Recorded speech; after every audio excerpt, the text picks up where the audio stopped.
Hello friends, welcome to R M English classes. आइए आज जो है क्लास 12 यूपी बोर्ड जो है 2024 में जो इंग्लिश का पेपर आया था उसका 316 DZ इसको मैं सॉल्व कर रहा हूँ। इसके पहले मैं सभी सेट हल कर चुका हूँ DZ के पहले DY तक। अगर वो वीडियो नहीं देखें तो ज़रूर डिस्क्रिप्शन में लिंक दूंगा, देख लीजिए, या फिर यूपी बोर्ड क्लास 12 2024 के नाम से प्लेलिस्ट है, वहाँ से आप सारे पेपर देख लीजिए। तो चलिए वीडियो को शुरू करते हैं बिना किसी समय को वेस्ट करते हुए। पहला क्वेश्चन देखिए, आपका जो है अनसीन पैसेज पर आधारित है, तो इसको मैं डायरेक्टली आंसर बता दे रहा हूँ। आप चाहें तो इसको पढ़ भी सकते हैं वीडियो को पॉज करके। बहुत इंपॉर्टेंट अनसीन पैसेज है, ये कई बार आया, इसके पहले भी आया है, इसलिए आप इसको ज़रूर याद कर लीजिएगा। देख लीजिएगा इसके क्वेश्चन। पहला क्वेश्चन देखिए है आपका, Man's life is not measured by the number of days, months, years that he has lived, but by the deeds he has done and by the achievements he has made। तो इसको आप इस तरह से video को पास करके पढ़ना चाहें पढ़ सकते हैं। आपके पास बुक्स होगी एक्सीलेंट की, उसमें भी लास्ट में पेपर दिए हैं, अरिहंत में भी दिए हैं लास्ट में, तो इसलिए आप देख भी सकते हैं। तो क्वेश्चन देखते हैं। पहला question, how does the world measure man's life? संसार कैसे मनुष्य के जीवन को मापता है? तो इसका आंसर आपको खोजना है। तो अब देखिए, हल करने का तरीका आपको बता चुके हैं, फिर एक बार बता दे रहे हैं। कीवर्ड से आप पकड़ लेंगे, अगर अर्थ जान रहे हैं तो अच्छी बात है, नहीं तो कीवर्ड्स पकड़िए। मेजर मैंस लाइफ जहाँ मिलेगा उसी लाइन में इसका आंसर रहेगा। अब देखिए, men's life is not measured, measured है ना, द बाय द नंबर। कह रहा है कैसे मनुष्य के जीवन को संसार मापता है, तो आपको आंसर इसका कहाँ से लिखना है? द वर्ल्ड, यहाँ से लिख देना कि मेजर में जुड़ जाएगा, डज हटेगा, measure the world measure man's life, इतना प्रश्न से लिख देना। उसके बाद यहाँ से लिख देना नॉट, तो मेजर पहले लिखे ना, मेजर हटा दें। नॉट के बाद बाई से आप लिखते चले जाएंगे, पूरा लास्ट तक लिखेंगे। Not the world measures men's life not by the number of days, month and years that he has lived, but by the deeds he has done and by the achievements he has made. Made तक लिख देना है, ठीक है। The world measures men's life, उसके बाद not लिखना है, मेजर हटा देना है, फिर 22 लेके पूरा लिखते चले जाना है। इतना आपका जो है हो जाएगा। नहीं तो आप सिंपली शार्ट में अगर लिख देंगे थोड़े में तब भी चल जाएगा। The world measures men's life, मनुष्य के जीवन को संसार मापता, इतना लिख देंगे। By the deeds he has done and by the achievements he has made, तब भी आपका चल जाएगा काम, ठीक है। इसी से मापता है। बाकी ये तो और क्लियर करने के लिए कि हाँ, मतलब कि दिन महीने ये जो उसने जिए हैं, बिताए हैं, उससे नहीं मापता, बल्कि उसके कार्यों से जो उसने किया और उसकी उपलब्धियों से जो उसने किया उससे मापता। तो इस तरह से आप पूरा लिख सकते हैं, ठीक है, नॉट करके 22 पे पूरा लास्ट तक, या फिर कम से कम बाय द डीड्स लेके मेड तक, दोनों सही है आपका आंसर। अगला है, विच life is more valuable, A short life और ए लॉन्ग लाइफ? कौन सा जीवन अधिक मूल्यवान होता है, महत्वपूर्ण होता है, छोटा जीवन या लंबा जीवन?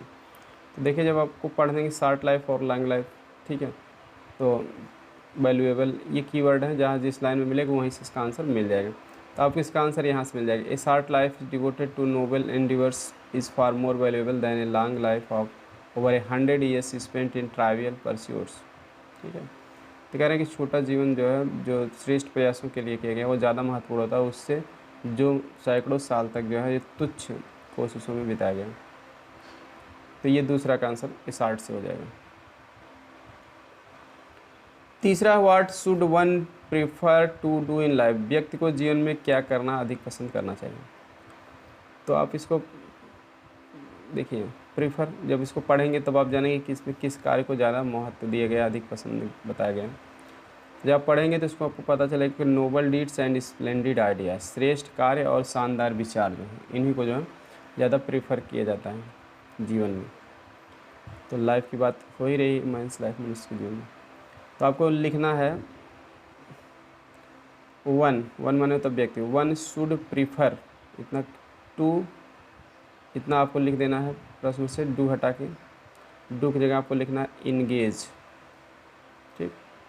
तो one should prefer to, do की जगह एक शब्द हम बता रहे हैं इंगेज लिखना है, ENGAGE। इंगेज माने देखिए, इंगेज माने सगाई करना भी होता है, इंगेज माने होता है किसी काम में लगे रहना, या व्यस्त होना है, ये कई अर्थ इसको होते हैं। तो किसी काम में लगने के लिए इंगेज का प्रयोग किया था। वन शुड इंगेज, ठीक है, इंगेज, व्यक्ति को लगे रहना चाहिए इन नोबल डीड्स, इतना आपको यहाँ से लिख लो, नोबल डीड्स, फिर एंड लगा के इसको जोड़ देना, एंड स्प्लेंडेड आइडियाज़, ठीक, इतना लिखना। व्यक्ति को श्रेष्ठ कार्य और शानदार विचारों में लगे रहना चाहिए या व्यस्त रहना चाहिए। फिर उसके बाद आपको ये जो बचा है इन लाइफ, इसको आपको लास्ट में जोड़ देना। व्यक्ति को जीवन में, इसका अर्थ होगा श्रेष्ठ कार्यों और शानदार विचारों में व्यस्त रहना चाहिए। ये चीज़ इसका आंसर होगा। What things make character glorious, कौन सी चीज़ें हैं जो चरित्र को शानदार बनाती हैं। तो यहाँ देखिए इसका आंसर जब खोजेंगे तो कैरेक्टर आएगा जहाँ, और ग्लोरियस, तो अब यहाँ देखिए यहाँ क्या है, कैरेक्टर आया है, ग्लोरी, ग्लोरी से ही ग्लोरियस बना है, ग्लोरियस एडजेक्टिव है, ग्लोरी आपका नाउन है। तो इसी में से आपका आंसर बनेगा। तो कौन कौन सी चीज़ें वही बता दीजिए व्हाट जगह। तो आपको यही चीज़ यहाँ तीनों चीज़ें बताना पड़ेगा। पहला आप बता दीजिए कि नोबल डीड्स, कामा करके स्प्लेंडेड आइडियाज़, यहाँ एज हटा के एंड कर देना, एंड फाइन सेंटिमेंट्स, ठीक है, श्रेष्ठ कार्य, शानदार विचार और अच्छी भावनाएं। कॉन्स्टिट्यूट माने भी देखिए बनाना, मेक माने भी बनाना। Constitute the real glory of चरित्र के वास्तविक गौरव को बनाती है या चरित्र को गौरवशाली बनाती, बात एक ही हुआ। तो आपको यहीं लिख देना है, noble deeds, splendid ideas and fine sentiments. अब कॉन्स्टिट्यूट से लेकर करेक्टर तक आप चाहे सेम टू सेम लिख सकते हैं, नहीं तो आप बेटर होगा कि प्रश्न के हिसाब से बना दीजिए, तब कॉन्स्टिट्यूट नहीं रहेगा। Constitute the real glory of character ना लिख के तीनों के बाद आप व्हाट थिंग्स की जगह यही लिख दीजिए तीनों चीज़ें, फिर मेक से जोड़ दीजिए, मेक करेक्टर ग्लोरियस। इस तरह से प्रश्न के हिसाब से लिखना बेहतर आंसर माना जाता है। आपको तीन को तीनों नंबर मिलेंगे, नहीं तो आप यहाँ से यहाँ तक भी लिख देंगे तो आपका आंसर सही माना जाएगा। जो बता रहे हैं रियल ग्लोरी ऑफ करेक्टर, लेकिन आप प्रश्न के हिसाब से लिखिए, ज़्यादा बेटर माना जाता है, लगेगा कि हाँ आप भी इंटेलिजेंट है, अपने हिसाब से वाक्य बनाए हैं।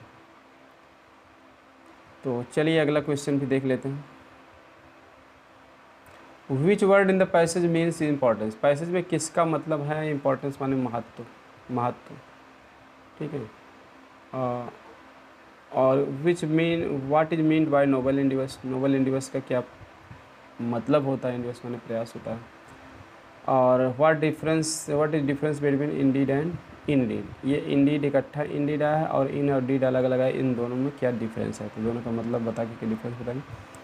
चलिए पहले आपको बता दे रहे हैं इम्पॉर्टेंस का क्या, ठीक है। इम्पॉर्टेंस माने क्या होता है, महत्व। तो महत्व के लिए जो आपकी किताब में आया है पेपर में, वही आपको बता देना है,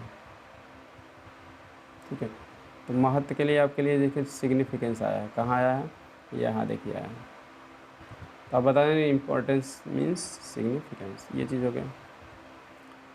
दूसरा है नोबल इंडिवर्स, तो इसके लिए आपको तो मतलब बताना, अपने हिसाब से बताना है, किताब में तो मिलेगा नहीं, पेपर में आपको।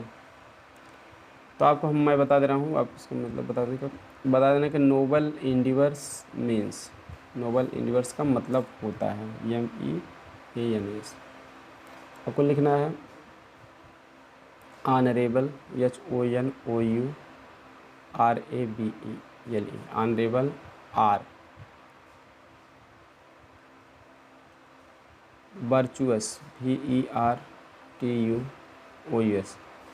ऑनरेबल माने सम्मानीय, वर्चुअस माने सद्गुण यानी अच्छे गुणों से संबंधित। उसके बाद आपको लिखना है इंडिवर्स का सारांश होता है अटेम्प्ट, ATTEME, यस, अटेम्प्ट्स, ये है इसका मीनिंग है, ऑनरेबल और वर्चुअस अटेम्प्ट्स। और किसके द्वारा किया गया, इसको थोड़ा सा और क्लियर करेंगे, अटेम्प्ट्स, यही तक आप लिख देंगे तब भी चल जाएगा, नहीं तो आप अटेम्प्ट्स के बाद एंड परस्यूट्स भी लिख सकते हैं, ठीक है। परस्यूट्स माने कोशिश, वही प्रयास या कोशिश है की चीज़ है, तो मतलब किसी चीज़ को पाने की कोशिश, तो नोबल हो जाएगा honourable and virtuous attempts and pursuits. उसके बाद आपको थोड़ा सा और लिख देंगे तो और क्लियर हो जाएगा, अंडरटेकन बाय इंडिविजुअल्स, INDIVIDUALS।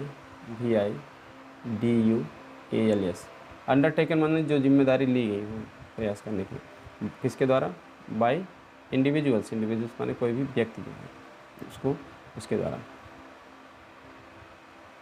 तो इस तरह से नोबल इंडिवर्स का मतलब हो गया ऑनरेबल और virtuous attempts and pursuits made by या अंडरटेकन बाई भी कह सकते हैं, अंडरटेकन बाई इंडिविजुअल्स।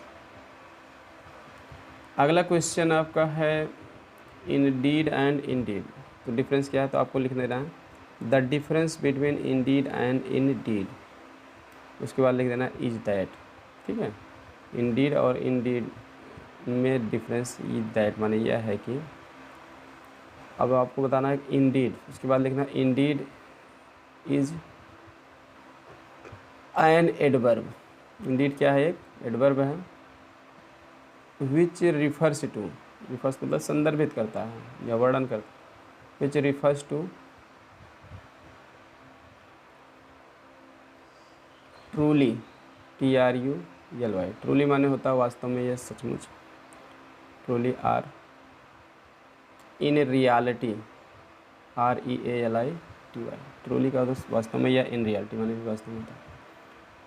उसके बाद आपको लिख देना वाइल माने जबकि, फिर उसके बाद लिख देना इन नीड, इस ई वाला इन डीड अलग अलग वाला, इन डीड रिफर्स टू, जबकि इन डीड रिफर्स टू माने को संदर्भित करता है किसको,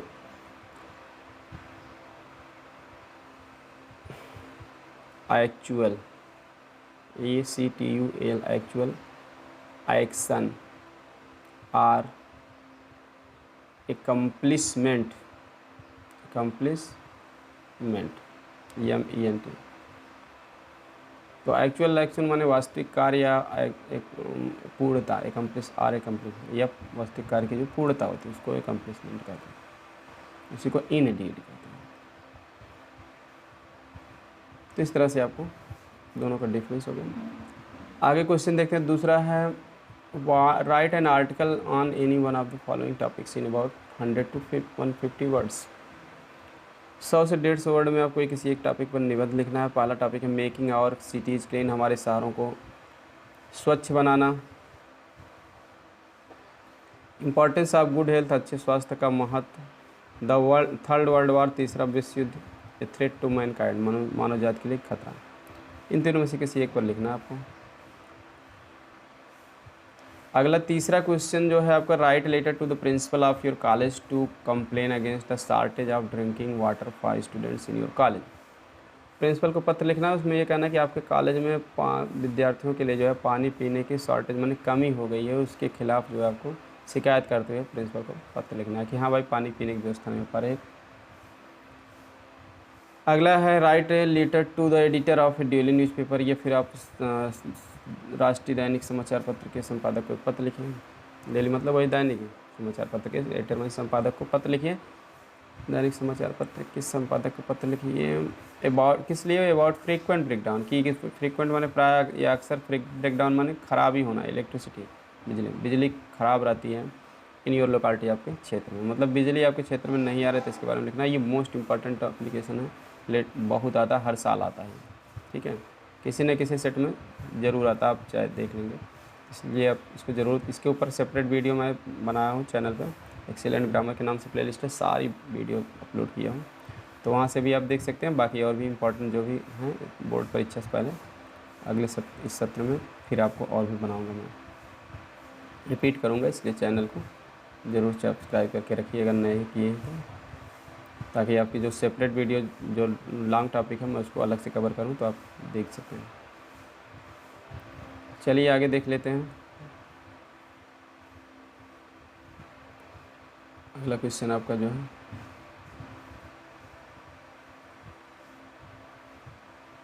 तीसरे के बाद चौथा ग्रामर सेक्शन है।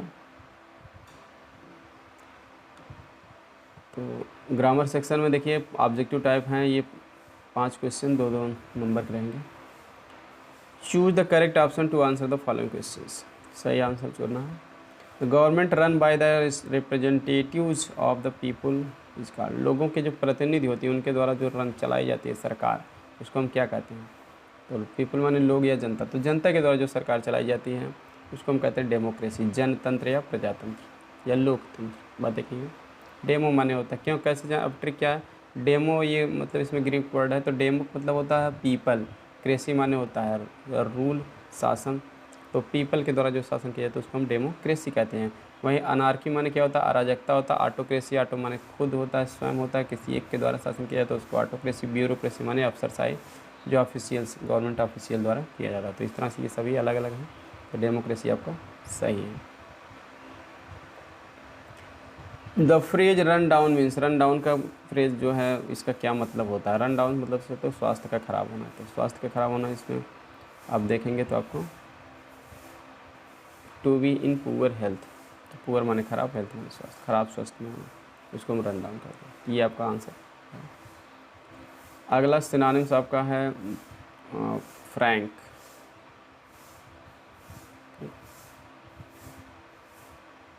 तो फ्रैंक का सिनोनिम्स क्या होगा, फ्रैंक माने होता है अस्पष्ट, तो कैंडिड माने स्पष्ट हो जाएगा, क्लियर या स्पष्ट होता है, ठीक है। वहीं फुलिश माने मूर्ख, वाइड स्पोकन माने विस्तृत बोलना वाला, ज़्यादा बोलने, और सेमलेस माने बेशर्म। तो फ्रैंक का कैंडिड, ये भी इंपॉर्टेंट वर्ड है। Always speak a truth, which word in the sentence is an error, इस सेंटेंस में कौन से शब्द में गलती है, तो गलती ये है कि स्पीक के साथ हमेशा द लगता है, टेल के साथ ही लगता है, टेल एल आई, लेकिन स्पीक द ट्रूथ होता है, तो इसलिए ए में गलती है। तो ए में गलती है आपका तीसरा गलत, ऑप्शन सही हो जाएगा, ए गलत। एंटोनिम्स ऑफ बेटर, बेटर का विलोम बताना, बेटर माने क्या होता है, अधिक अच्छा, तो वर्स माने अधिक खराब हो जाएगा, तो बेस्ट माने सबसे अच्छा, बैड माने बुरा, गुड माने अच्छा, जान ही रहे, तो इसका वर्स हो जाएगा। पाँचवा है he said to me what did you study study, उसने मुझसे कहा आपने कल क्या अध्ययन किया, तो यहाँ क्या अध्ययन किया तो मतलब क्या पूछ रहे हैं, तो इनडायरेक्ट है, तो डब्ल्यू एच फैमिली आई है क्वेश्चन वर्ड, तो इसमें क्या करना, सेड टू को हम क्या करेंगे आस्ड, ही आस्ड मी के बाद जो है व्हाट ही आपका प्रश्नवाचक, उसका भी काम कर देगा प्रश्नवाचक, ही जो है ये कंजक्शन का भी काम कर देगा, तो हो जाएगा ही आस्ड मी व्हाट, फिर यू का जो है मी के अनुसार बदलेंगे तो आई, डिड हट ही जाएगा, पास्ट परफेक्ट में हो जाएगा। व्हाट आई हैड, स्टडी का थर्ड फॉर्म हो जाएगा studied, he asked me what I had studied, study का क्या हो जाएगा the previous days, P R E V I O U S, previous day, तो जाएगा he asked me what I had studied the previous day, full stop होगा, ये study the previous day मतलब। She said to her friend we can not be happy here in this place, तो इसमें बताया जा रहा है असर्टिव है, तो टोल्ड हो जाएगा, शी टोल्ड हर फ्रेंड, उसके बाद दैट हो जाएगा। वी का जो है फ्रेंड है भाई, तो अपने सहेली से बता रहे हैं, तो वी कहना हम नहीं खो सकते, हम मतलब हुआ और उसकी सहेली दोनों, तो वी बहुवचन है, तो इसलिए इसका दे हो जाएगा, ठीक है।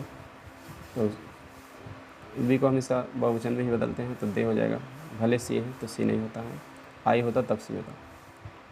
तो वी she told her friend that they, can not का हो जाएगा कुड नाट, हाँ कुड और नाट दूरी लिखा जाएगा क्योंकि कैन नाट सटा के लिखा जाता है, कुड नाट में, that they could not be, could not के बाद बी क्वाइट हैप्पी, हियर का देयर हो जाएगा, एट दिस का हो जाएगा एट दैट, एट दिस का क्या हो जाएगा दैट प्लेस, कैसे बता दे रहे हैं, she told her friend that they could not be quite happy there at that place.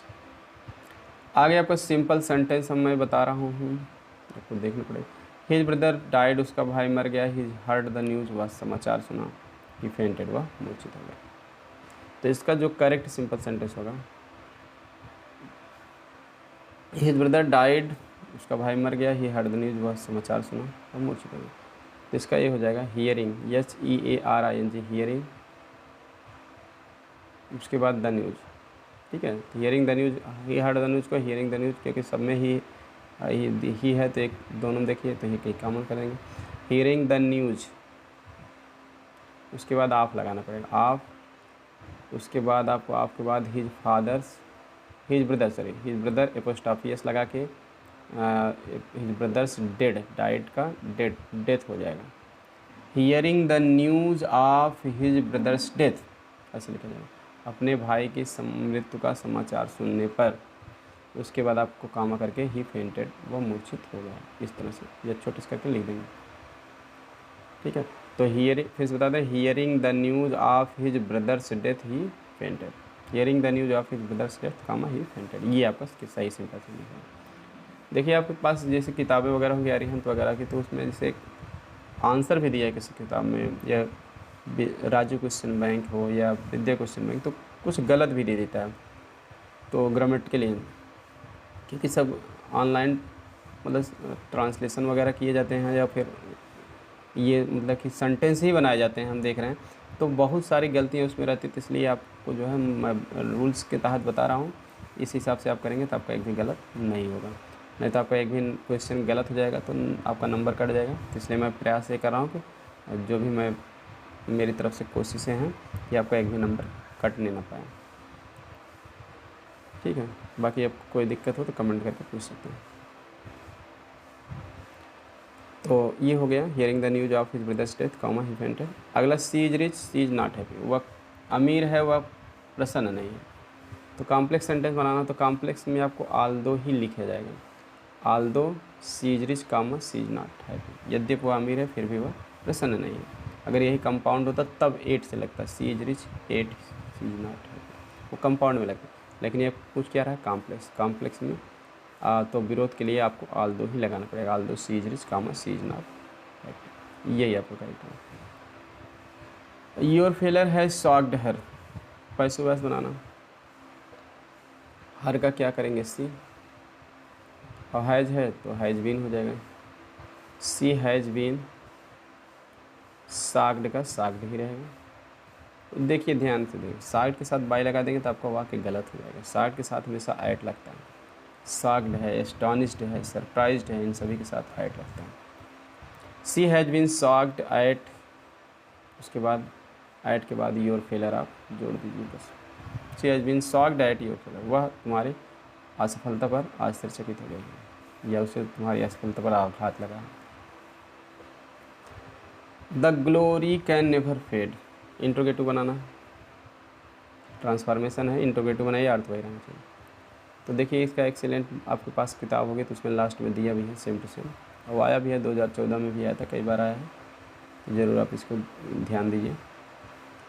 देखिए इसको दो तरीके से बना सकते हैं, कैन पहले कर दीजिए, कैन देयर ग्लोरी, नेवर का एवर हो जाएगा, ever fade, can their glory ever fade, क्या उनकी शान कभी धूमिल हो सकती है, फेड में धूमिल होना या फीका पड़ना, उत्तर आएगा उनकी शान कभी धूमिल नहीं हो सकती। एक तरीका और भी कर सकते हैं इसको, व्हेन से बना सकते हैं, तब हो जाएगा when can their glory fade, तब व्हेन से बनाएंगे तो एवर हट जाएगा, तो सही दोनों है, चाहे जिस तरीके से आप बना सकते हैं। तो when can their glory fade या can their glory ever fade, सही दोनों। उनकी शान कब धूमिल हो सकती है, उत्तर आएगा उनकी शान कभी नहीं धूमिल हो सकती, तो इसलिए व्हेन से भी उत्तर आएगा वही, कैन से भी, कैन के साथ एवर लिखा जाएगा, नेवर का अफर्मेटिव एवर, और व्हेन के साथ नेवर पूरी तरह से हट जाएगा। Correct any one of the following sentences, कोई एक सही करना है। I am tired in, tired in नहीं होगा, टायर्ड ऑफ होगा, टायर्ड साथ में से क्या लगता है, आप लगता है, गलत हो गया। टायर्ड ऑफ माने किसी चीज़ से थक जाना, मैं इसे करते करते थक गया, यह हो गया बात एक में। सीनियर, आई ही सीनियर, सीनियर के साथ दैन नहीं लगता, टी ओ लगता है, टू लगता है, इतना ध्यान देना आपको। आगे आपका होमोफोन्स जो दिया है उसको देख लेते हैं, दोनों का मतलब दो जोड़ी दिए हैं, तो एक जोड़ी का किताब आपको पेपर में वाक्य प्रयोग करना था, तो मैं दोनों बता दे रहा हूँ ताकि चाहे जो आप करना चाहे कर ले। अफेक्ट माने क्या होता है, प्रभाव डालना, इफेक्ट माने प्रभाव, तो ये आपका वर्ब है, ये आपका नाउन। तो कोई भी वाक्य बना दीजिए, जैसे हिज टीचिंग अफेक्टेड मी, उसके टीचिंग माने पढ़ाई ने, जो उसने पढ़ाया, पढ़ाने के तरीके ने, ये टीचिंग मेथड भी किसने, टीचिंग मेथड अफेक्टेड में, उसके पढ़ाने के तरीके ने मुझे क्या किया, प्रभावित किया। या अफेक्ट का, इफ़ेक्ट का क्या होगा, देयर इज नो इफ़ेक्ट, ठीक है, ऑन हिज माइंड, उसके दिमाग पर कोई प्रभाव नहीं पड़ा। ऐसे कुछ कोई भी वाक्य बना सकते। Flattery has no effect on me, चापलूसी का मुझ पर कोई प्रभाव नहीं पड़ता। अगला है चेक। चेक माने रोकना, चेक माने बैंक का चेक। चेक रोकना या जांचना दोनों होता है, ठीक है। प्लीज़ चेक माई कॉपीज़, कृपया मेरी कॉपियों को चेक कर दीजिए। या I checked him from going there, मैं उसे वहाँ जाने से चेक माने रोका। तो जांचना रोकना दोनों हिसाब बना सकते हैं। चेक माने बैंक का चेक, जैसे ही gave me money by cheque, वह मुझे चेक से धन दिया, चेक के द्वारा धन दिया, ठीक। यही है जो चेक, उसके पास एक क्या है, चेक है। अगला है, तो यहाँ तक आपका हो गया। अगला देखते हैं ट्रांसलेशन। ट्रांसलेशन में आपको इम्पोर्टेंट ट्रांसलेशन ये भी है, ध्यान देना, कई बार आया।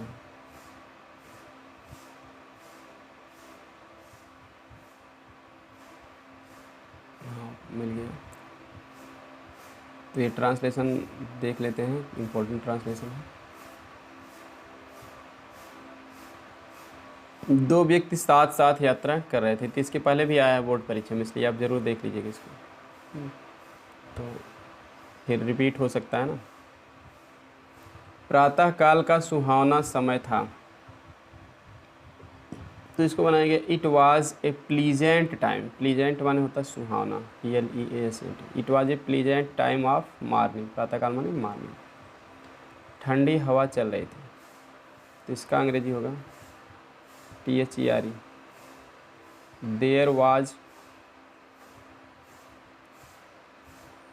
ए cool breeze, there was cool माने ठंडी, ब्रीज माने हवा, ठंडी हवा का चलना, ठीक है। देयर वाज कूल ब्रीज, मतलब ये स्पेशली ब्रीज जो है ये ठंडी हवा के लिए लगता है। देयर वाज कूल ब्रीज माने वहाँ ठंडी चलती हुई चल रही ठंडी हवा थी, मतलब ठंडी हवा चल रही थी। देयर वाज कूल ब्रीज से आप काम चला सकते हैं, तो ये बेटर हो जाएगा ट्रांसलेशन। नहीं तो आप इसको ऐसे अगर लिख देंगे तब भी चल जाएगा।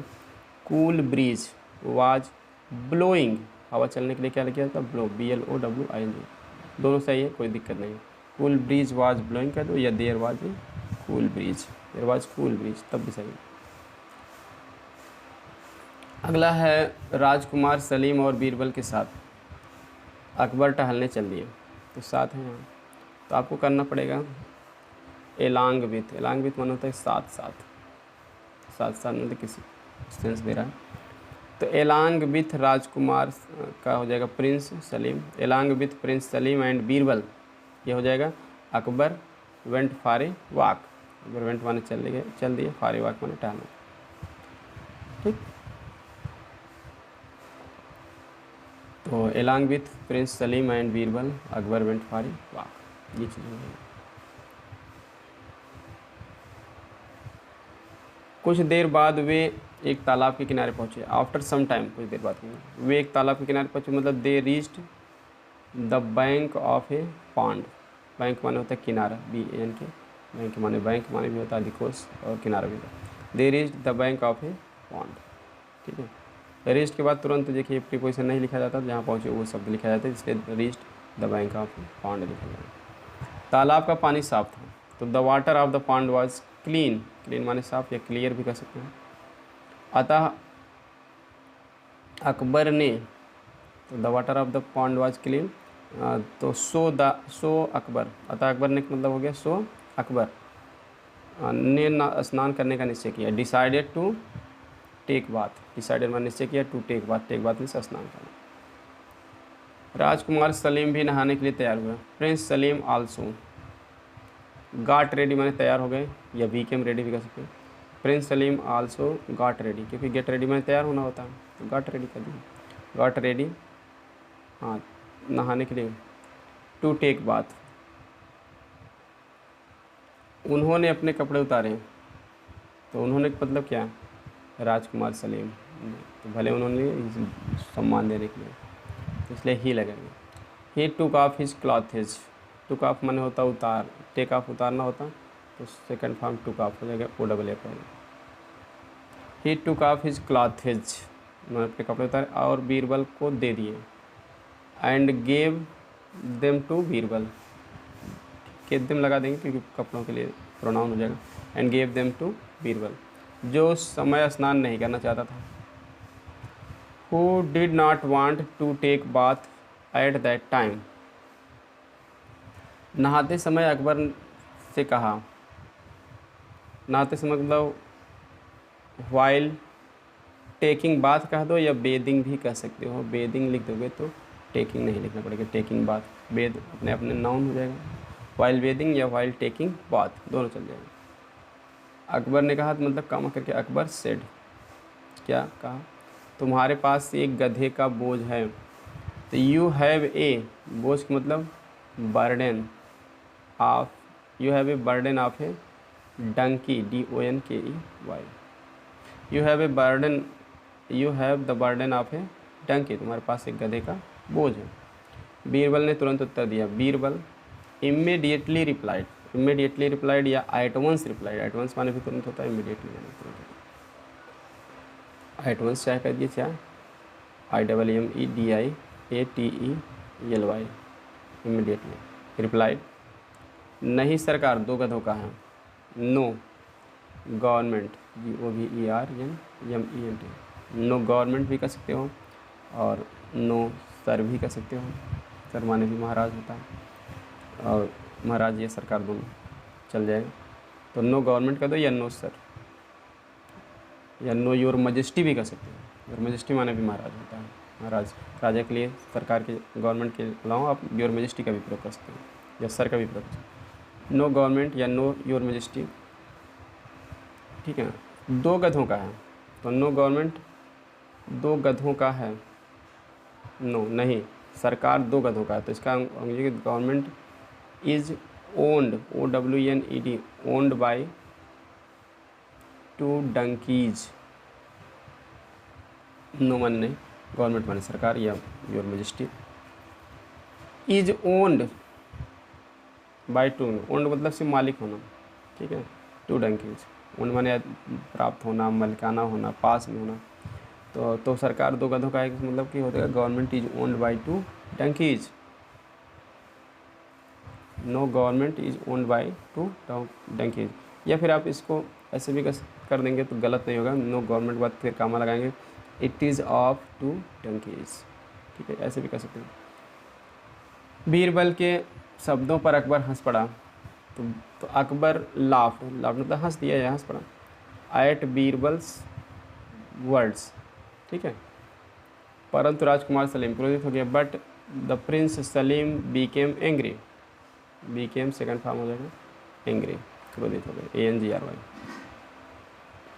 आई होप समझ में आ गया होगा। लिटरेचर के क्वेश्चन आपको सेपरेट वीडियो में कराए जाएंगे। फिलहाल देख लेते हैं कौन कौन से क्वेश्चन आए हैं, ताकि आप परिचित रहें। हाँ, इस तरह के क्वेश्चन आपको आए थे और इनका मैं मीनिंग बता दे रहा हूँ। बाद में इसके ऊपर सेपरेट वीडियो भी आपको मिलेगी। तो देख लेते हैं कौन कौन से क्वेश्चन लिटरेचर से आए थे 2 मिनट में। पहला क्वेश्चन आपका है लिटरेचर से आया, देखिए 4-4 नंबर के 2 क्वेश्चन आपको करने पड़ेंगे, 8 नंबर का है। दोनों में ऑप्शन रहेगा। पहला है हु वाज द रट ट्रैप सेलर, रट ट्रैप सेलर चूहादानी विक्रेता कौन था। हाउ डिड ही मेक रट ट्रैप्स, वह चूहादानी कैसे बनाता था। Home did M. Hamel blame for the ignorance in studies and, पढ़ाई में इग्नोरेंस माने अनदेखा, अनदेखा के लिए जो है किसको M. हैमेल ने ब्लेम माने दोषी ठहराया, एंड वाई और क्यों, दोनों में से करना था। या फिर what did the children find in garbage, कूड़ा करकट में बच्चे क्या पाए या पाते थे। या फिर अगला है why did M. Hamel declare that, M. Hamel ने क्यों घोषणा किया कि the lesson which he was going to teach on that fateful day, कि उस विनाशक दिन जो पाठ वो पढ़ाए जाते थे। फेटफुल मतलब सिर्फ विनाशक या मतलब ख़राब दिन ही था वो, क्योंकि उनके लिए जो है विनाशकारी दिन था, लास्ट दिन था पढ़ने वाला। तो विनाशक दिन क्या पढ़ाने वाले थे, was to be last lesson, जो लास्ट लेसन होना था।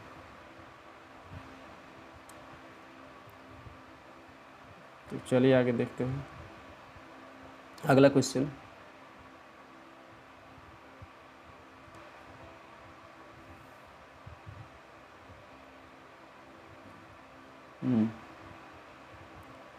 तो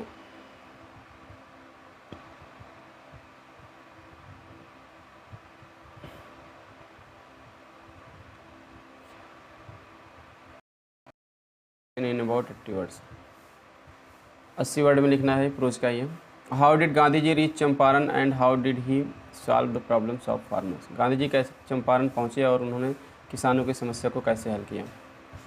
या फिर what did Douglas decide to overcome his fear of water. पानी के प्रति अपने भय से उबरने के लिए डगलस ने क्या करने का निश्चय किया। ओवरकम माने उबरना या विजय प्राप्त करना। तो इन दोनों में से कोई एक करना है। अगला क्वेश्चन देखिए, a thing of beauty is Joy forever. ये ट्रू ब्यूटी से है और कविता से। आपको इसमें से 3 क्वेश्चन बने हैं, तीनों आपको लिखना है इसमें से। और इसके बाद देखिए सेंट्रल आइडिया आपका है, 3 में से एक करना है। Keeping quite my mother at 66 aunt Jennifer tigers. इनमें से किसी एक का सेंट्रल आइडिया आपको लिख देना है। उसके बाद देखिए आपका सप्लीमेंट्री से आया है। पहला क्वेश्चन है, ठीक है, 60 क्वेश्चन है, 2 क्वेश्चन करने होंगे आपको। How did doctor सदाव operate the white man. Doctor सदाव ने सब गोरे आदमी का ऑपरेट माने ऑपरेशन कैसे किया। या फिर why did the tiger king decide to marry. Tiger king शादी करने का क्यों निश्चय किया। अगला question, what did astrologer predict about the tigers kings death. Tiger king की मौत के बारे में ज्योतिषी ने क्या भविष्यवाणी की। अगला क्वेश्चन है, what did the author realise on reaching Antarctica. लेखक अंटार्कटिका पहुंचकर क्या महसूस किया। अगला है, तो लेखक ने अंटार्कटिका पहुंचकर क्या महसूस किया, ये हो गया। तो लास्ट क्वेश्चन है आपका सप्लीमेंट्री से, 2 में से एक करना है, 7 number. What is there on Antarctica. Antarctica पर क्या है। How is sometimes silence interrupted there. कैसे कभी कभी शांति ही शांति को वहाँ बाधित कर देती है। Who was doctor सदाव। डॉक्टर सदाव कौन था। हाउ डिड ही मीट हाना। वह हाना से कैसे मिला एंड मैरिड हर, और उससे शादी की। तो ये सारे क्वेश्चंस थे लिटरेचर के। तो आई होप समझ में आ गया होगा। वीडियो पसंद आए तो लाइक सब्सक्राइब शेयर जरूर करें। मिलते हैं नेक्स्ट वीडियो में। अगला क्वेश्चन पेपर जो एक बचा है उसको भी मैं सॉल्व करा दूँगा, और दोस्तों के साथ शेयर करें। नए हैं तो चैनल को सब्सक्राइब कर लीजिए घंटी दबा करके, ताकि जैसे वीडियो अपलोड करूँ नोटिफिकेशन आपको मिल जाए।